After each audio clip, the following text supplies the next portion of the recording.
আমি এখানে একটু ঝাড়ছিলাম গম, কিছুক্ষণ পর দেখি সেই শব্দের তালে তালে ও নাচও শুরু করে দিয়েছে।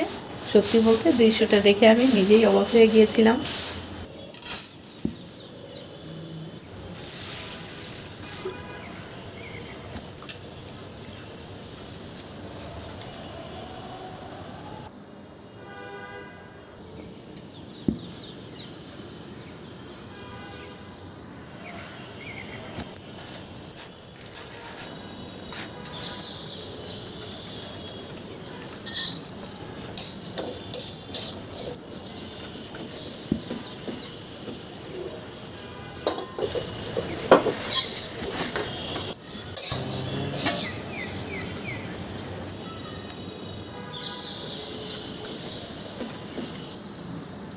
আমি ভাবতাম যে ডালিয়া মনে হয় ডালিয়ার ফুল থেকে একটা বীজ হয়, ওইটা মনে হয়, কিন্তু অ্যাকচুয়ালি ডালিয়াটা হচ্ছে গম, এটাকে হাফ বা তার থেকে একটু ছোট ভেঙে ওইটাকে দিয়েই রান্না করা হয়।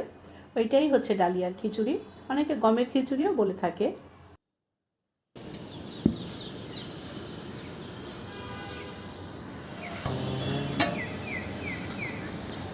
ঘরে যে সমস্ত সাধারণ উপকরণ থাকে আমাদের, সেগুলো দিয়েই তৈরি করেছি। সাথে একটু সবজি দিয়েছি, সবজি হিসাবে গাজর আর আলু দিয়েছিলাম, কারণ আমার কাছে এর থেকে আর কোনো সবজি ছিল না। আপনাদের পছন্দ অনুযায়ী সবজি আপনারা দিয়ে নিতে পারেন।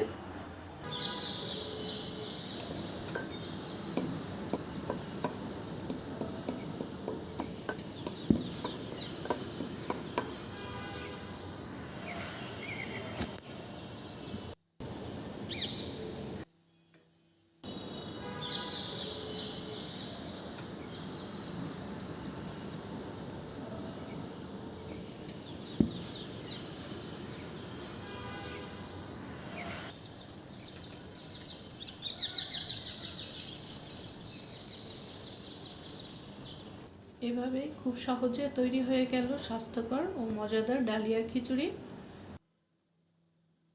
সকালের নাস্তা, দুপুর বা রাতের খাবারের জন্য এটি একটি স্বাস্থ্যকর ও মজাদার রেসিপি হতে পারে। রেসিপিটা ভালো লাগলে ভিডিওতে একটি লাইক দিন, আর নতুন নতুন রান্নার ভিডিও দেখতে চ্যানেলটি সাবস্ক্রাইব করতে ভুলবেন না। কথা হবে আবারও নতুন একটি রান্নার রেসিপি নিয়ে। সবাই ভালো থাকবেন, নিরাপদে থাকবেন। আল্লাহ হাফেজ।